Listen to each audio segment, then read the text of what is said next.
അപ്പം ചെറിയൊരു ഇടവേളയ്ക്ക് ശേഷം, ഇടവേള എന്ന് പറഞ്ഞു കഴിഞ്ഞാൽ ഒരു 2 മാസം ഇടവേളയ്ക്ക് ശേഷം ഞാൻ വീണ്ടും ജിമ്മ് പോവാണ് കേട്ടോ. കണ്ടോ, ഞാൻ ജിമ്മുക്ക് പോകാമെന്ന് അറിഞ്ഞുകൊണ്ടിട്ട് ഇന്ന് തിങ്കളാഴ്ച അല്ല, ഇന്ന് തുടങ്ങണ്ട, നാളെ മുതൽ തുടങ്ങിയാൽ മതി എന്നൊക്കെ പറഞ്ഞിട്ട് നമ്മളൊന്ന് ചെറുതായിട്ട് ആക്കുകയാണ്. അതെനിക്ക് മനസ്സിലാവുകയൊക്കെ ചെയ്തു.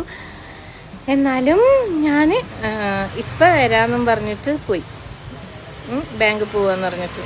അപ്പം ഇനിയിപ്പോൾ ഞാൻ നമസ്ക വന്ന് കഴിഞ്ഞിട്ട് വേണം ജിമ്മ് പോകാൻ. പിന്നെ കുറേ ദിവസത്തിന് ശേഷം പോയതുകൊണ്ട് അങ്ങനെ അത്രയും വലുതായിട്ടൊന്നും എടുക്കില്ല, ചെറിയ വർക്കൗട്ട് മാത്രം.